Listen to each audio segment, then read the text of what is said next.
Welcome to Hunter's Arcade House and Sales in Charlotte, North Carolina. Today we have an off-road Thunder made by Midway that we're going to show you. Here's the right side of the game. This game is for sale. Decent graphics, it is used, but generally speaking, it's in good shape on the side.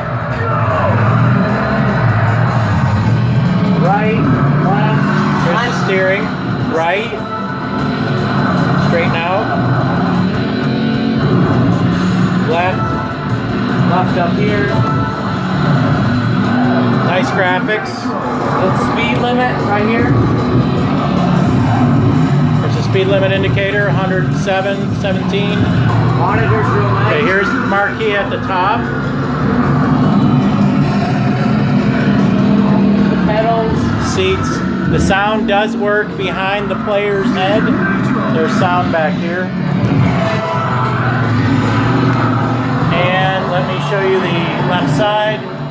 Kind of hard to see, it's dark in this room. Hunter's Arcade House and Sales, Off-Road Thunder. Thank you.